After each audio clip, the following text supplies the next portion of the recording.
Hello everyone, we're Team Nepal. I'm Avinam Joshi. I'm Asta Sapkota. I'm Aisha Koirala.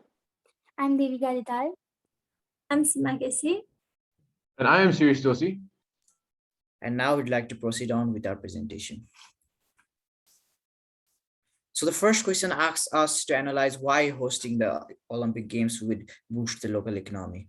So when analyzing the possible effects of hosting the Olympic Games on the local economy using the aggregate demand and aggregate supply model, we can see that it will affect both aggregate demand as well as aggregate supply. So focusing on the shift in the aggregate demand, there would be an increase in the consumer spending as there would be a lot of foreign visitors who would come to the host country in order to witness the Olympics. So these people will spend money in the local economy, causing an increase in the consumer spending. Likewise, there would also be an increase in the investment and the government spending as profit-minded people would invest in the business, focusing on exploiting the probable market in the local economy. Also, hosting Olympics requires huge infrastructure and huge running costs. So in order to fulfill these costs, the government would increase its spending. Thus, these factors will cause the aggregate demand curve to shift from 81 to 82, causing the real GDP to rise. In the case of aggregate supply curve, the producers will be expecting the aggregate demand to increase and hence will increase their production during the Olympics. Some other factors like an increase in infrastructure investment, employment opportunities in the tourism sector may also increase the overall supply, causing the aggregate supply to shift from the initial position AS1 to AS2. Thus, due to this factor, the initial equilibrium of point Z will shift to point X, resulting in the growth of real GDP and eventually boosting the economy in the long run. Next slide. Now, firstly, the second question has asked us to show a demand curve for oligopoly market. Had the Olympics been an oligopoly, this is what its demand curve would have looked like, which is king. Next slide, please. But now, since it is in the monopolistic market, its curve will look something like this. So now, what are the effects of decreasing number of cities bidding for hosting the games? Firstly, the reduction in the cities indicates that hosting the game has become less attractive throughout the years due to various mentioned factors like increasing costs. This will reduce the demand of being the hosting country now which will shift the demand curve in this case which is the AR towards the left along with MR, and it will and that new formed MR will form a new profit maximization point with MC, and when that line goes straight up and meets the AC curve, now the cost has become higher than what it initially was. This shows that the cost of Olympics game has risen, and then finally we can conclude that the price associated with Olympic Games has gone up with the increased spending. So eventually in the long run, IOC will no longer make an abnormal profit, rather it bears some loss. So why are fewer countries or why are fewer people watching the Olympics? For that, let us consider an average individual, and an average individual spends more time on the internet than on cable TV. So to view a normal sport on the internet, you only have to buy one sports package, let's say ESPN. But to view Olympics, you have to buy channels packages like NBC, which have exclusive broadcast rights and are hence more expensive. Hence, with all their money, they can either buy X units of ESPN-like channels or Y units of Olympic broadcast packages, as shown in the graph, where clearly X is greater than Y. So the budget line is angled at more than 135 degrees to the x-axis, but more importantly, the indifference curve is skewed towards watching channels like ESPN, because watching just one single Olympics event won't give you as much of an utility or isn't as interesting as watching a plethora of different sports like FIFA, NBA, and NFL on ESPN. Hence, the person chooses to view Olympic snippets through cheaper sites like YouTube instead of buying the full NBC package, and maximizes their gain by choosing a point where the indifference curve meets the budget line, where clearly they are watching more of other sports and less of Olympics. Similarly, the question can also be answered in terms of utility and opportunity cost. Olympics some decades ago was one of the few sports that called for movements of pride. Therefore, the marginal utility derived from watching the game was very high. But today, a lot of other events have been added in the list, and therefore has led to diminishing marginal utility for the viewer of the Olympic game. Secondly, because of the busy lifestyle in worldwide today, the time spent in internet exclusively for the purpose of entertainment has been reduced. Conversely, the choices that is laid out for the same has increased. So any time spent watching the Olympic game will yield a higher opportunity cost for the viewer, and therefore they decide to watch the snippets of the Olympic game instead of the full broadcast. And because the snippets are not part of the official view, therefore the viewership as a whole declines. Next slide. In recent years, the number of cities willing to host the Olympics is in a declining trend. Less people are watching it, and the cost incurred by the hosting city is higher than the benefits received, causing even less countries to bid in the upcoming years. Due to this, a threat has been imposed on the sustainability of the Olympics. To reduce such effects, we have proposed a few solutions focusing mainly on these three causes.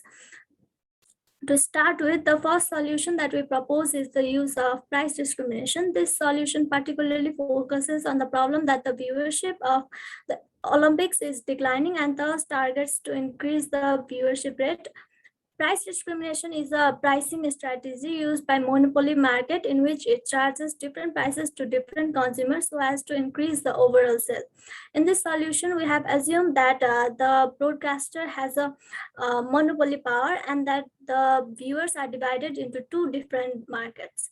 In an inelastic market, it consists of people willing to pay in order to enjoy the Olympics.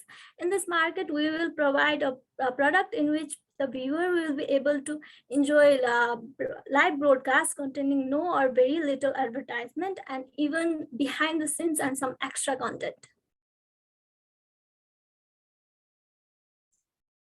Likewise, the elastic market comprises people that are not willing to pay much to watch the Olympic Games and rather would go for the option where they have nothing, where they have to pay nothing. So the features of the broadcast are that the broadcast would have medium to high level of advertisement, delayed broadcasting that could be of hours or even days, and then it has the limited content in comparison to the inelastic market.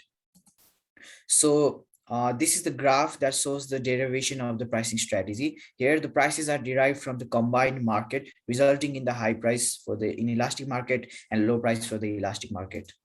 Now, the main question is, will this strategy work? So we think it will. Firstly, the loss beared by providing broadcast to the elastic market at close to nothing price will be covered by the additional revenue that is earned from the increased level of advertisement shown in the broadcast given to the elastic market. Likewise, the easy accessibility to watch the broadcast would help increase the number of viewers, as watching broadcast in online streaming mediums is a lot more practical than watching in television.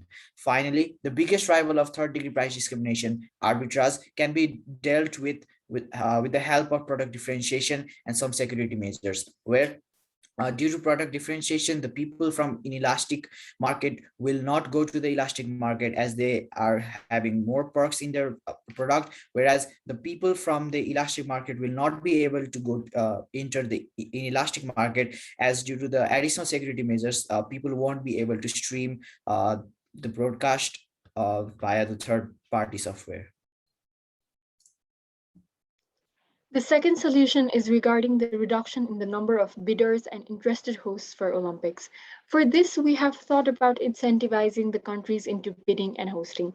The first way of incentivizing would be making the bidding process long and tired. In the tired bidding process, the interested countries will be going through a course of selective actions before actually bidding for the host position. The first step would be checking their financial feasibility.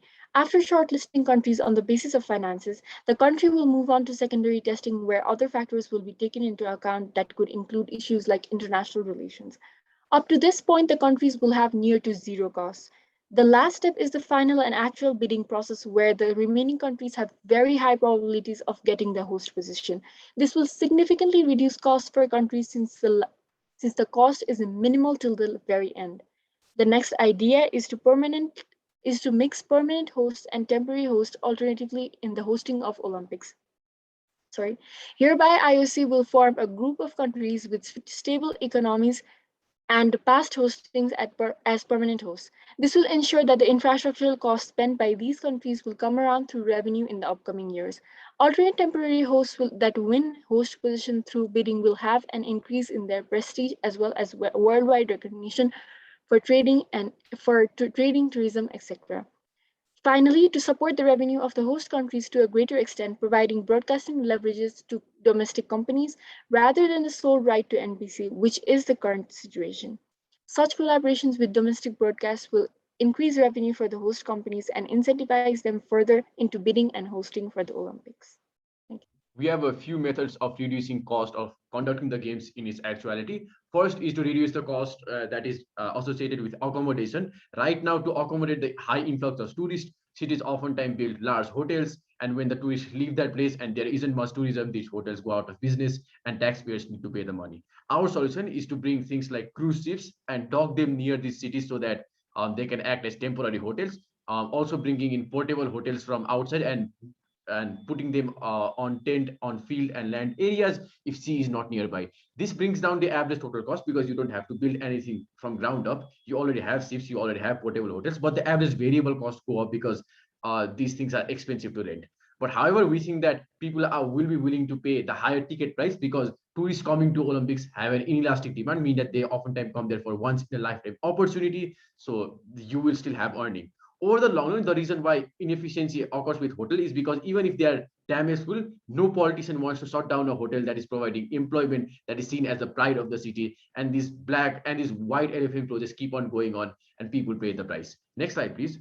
The other way of reducing cost is through saving cost on Olympic villages. Right now, to house the Olympic athletes, villages are being constructed. They cost around $700 million. And when these Olympic athletes leave these villages basically go to waste.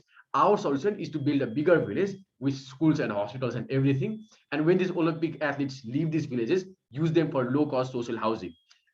With this model, we'll not simply be earning from Olympics, but on top of that, we'll also earn from selling the housing units, as well as the improvement will occur in city's image as a city that cares about its poor people. Now, it is feasible because number one, it helps the poor and the vulnerable, and every politician wants to do that thing. But secondly, it's more cost effective than other solutions, while it reduces the Spartan condition mentality, which reduces the quality of, let's say, the Olympic Games. And it has been tested out in the real world in 1956 Melbourne Olympics, and the village is currently known as Heidelberg West. Other two ways to reduce the cost will be removal of games and early announcement. Games that aren't highly viewed can be removed, example fencing, handball, etc. Games that are famous as an exclusive sports like football, golf, but not viewed much in Olympic Games can be removed. Because of the less viewership of these games, the marginal revenue generated from its continuation is below the marginal cost of operating these games. So removing such games will save a lot of infrastructural cost, and therefore it will help to minimize the total cost as a whole. Similarly, the early announcement will give a greater period of time for the host countries to manage prerequisite needed for the conducting the event. It will help the country to avoid trading off between current national needs and future Olympic needs. Along with that, in this long duration of time, the host country will be able to efficiently make cost-effective plans and strategies to source the financing needed for the needed to reduce needed for the conducting the Olympic game, and this will also help to reduce the possibility of falling into any kind of financial crisis. Next. To conclude, we've come up with three ways to rejuvenate the Olympics. The first being increasing the viewership through price discrimination. Second is decrease the risk of bidding and increase the benefit of the bidder. Third is reduce the cost of conducting the games. With these solutions, we can hope to bring back the excitement that was once associated with the Olympics. Thank you so much.